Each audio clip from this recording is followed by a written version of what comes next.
Well, good morning. It is a bright and warm fall day here, and I want to share with you a little bit of my fall 2024 garden update. So the last time I did a garden update on YouTube was in the spring, and one of the overarching goals for my YouTube content was to provide you with gardening resources, specifically for small spaces or what I like to call suburban homesteads. We tripled the size of our garden this year, and it was a huge flop. So I want to share with you a little bit about what I learned this summer with our garden and also what we are doing in fall to have a better harvest. Now, some of what went wrong with our garden this year was completely out of our control.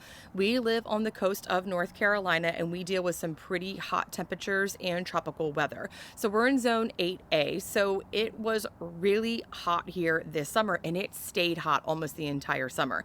The very first day of summer, the temperatures spiked way into the 90s and they did not come down for months. And we also didn't get a drop of rain for a really long time. So those conditions made it pretty hard to nurture a healthy garden. On top of that, we also had some tropical weather to deal with. The first tropical storm blew over half of my garden, and then the other tropical event that we had washed out the other half of my garden. So some of these things were completely out of my control, but I think even before these weather issues, we could have had a better garden if I would have done a few things differently. One of the things that I learned this year is that our backyard is a microclimate, which seems a little crazy to think about because we only have 1/8 of an acre.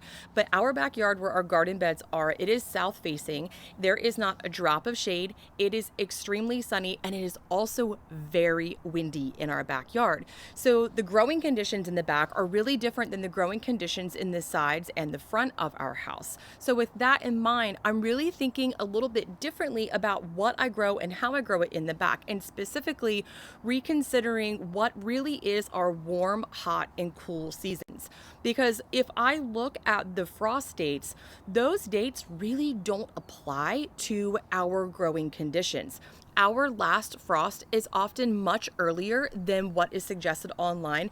And our last frost, that is just really unpredictable because we can have a frost one day and then the next day here on the coast, it's like 80 degrees again. So I'm just thinking differently about what is our warm, hot, and cool season. So for example, today it is late October and it is going to be well in the 80s. So we aren't even really in our cool growing conditions quite yet. So with that in mind, what I did this year differently with my fall garden is I started it way later. Last year, I started a fall garden in my old raised beds and in my green stalks, and it was way too hot all of fall for anything to grow. So I started my fall garden over the weekend and we'll see how it goes. It's still pretty warm, but I do think our mornings and evenings are cool enough now to help nurture those plants. We had a family gardening day over the weekend and all three of us went out and we tore out what was left in the garden. We kept a few things like basil and a couple cut flowers and some peppers that are still doing really well. We got the soil ready and we planted our fall crops. So we have one whole bed of soft neck garlic because that is the variety that grows best here, and I have goals of growing a year's worth of garlic and braiding it beautifully too. So hopefully keep your fingers crossed that that works out for me. And we have a half bed of elephant garlic and the other half of short day red onions. So the two left beds are going to overwinter, and these are things that we will grow throughout the winter and then harvest in the spring or summer. So that kind of leaves those beds out of commission for our spring garden, and I think that's actually going to work better for us because it is so hard to predict the summer weather here. So that way those beds can do their thing, that can provide us lots of healthy food, and then the two right beds we are going to create into more of a kitchen garden that we can eat out of throughout spring and summer. So that way if things go awry like they did last year, at least our beds for overwintering will do really well ideally, and then we'll have two beds that we can troubleshoot along the way.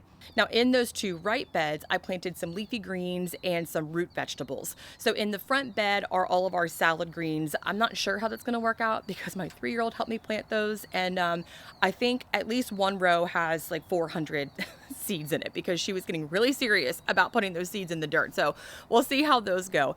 But then in the back right bed are root vegetables. And my plan here is to use succession planting to keep growing food throughout the winter. So in here right now, we have beets, carrots, and radishes. And when these peppers are done, I will take them out and put in some collard greens because I want to grow my own collards for the new year.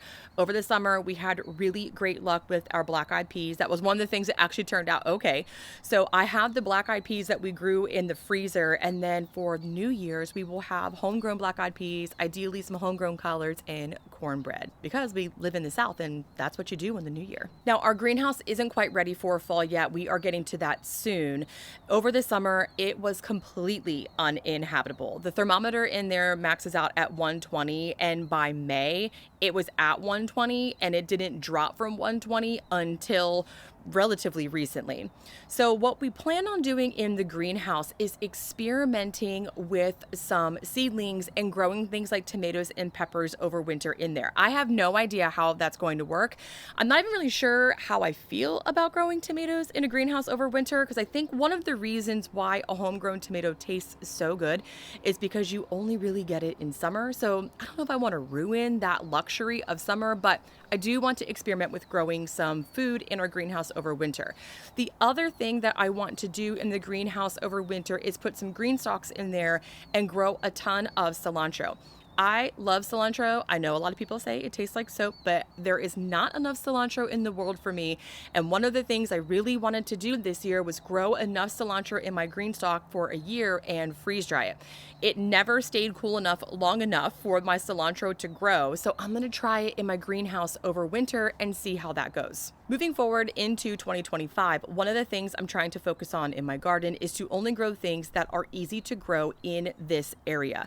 With enough TLC, you can grow all sorts of different things in various areas.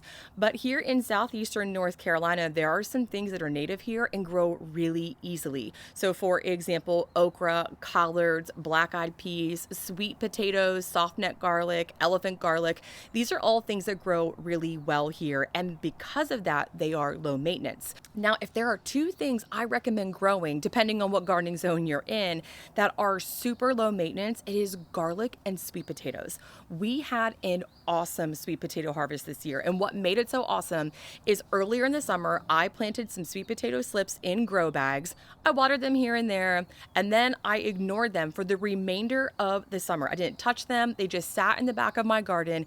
And then over the weekend, we took those grow bags, dumped them out in our cleaned out beds, and we have dozens of sweet potatoes. They are so low maintenance and of course delicious. And what makes them really awesome, I think, if you live on what I like to call a suburban homestead, is they're easy to store and they last forever.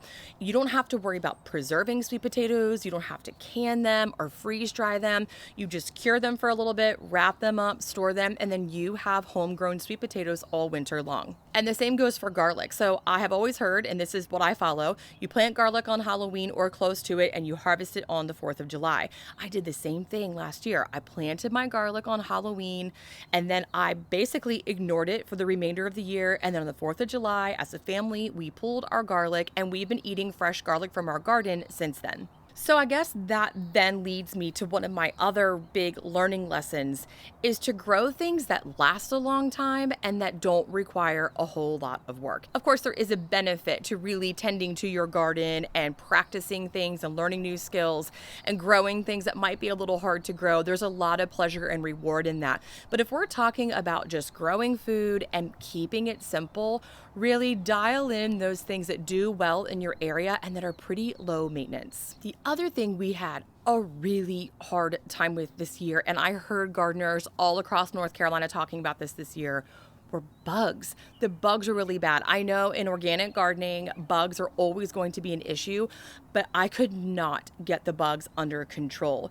So I'm not sure how to handle that better moving forward. I did everything I knew how to do within the organic realm of gardening, and I got some of it taken care of, but the leaf-footed bugs and the grasshoppers were completely out of control.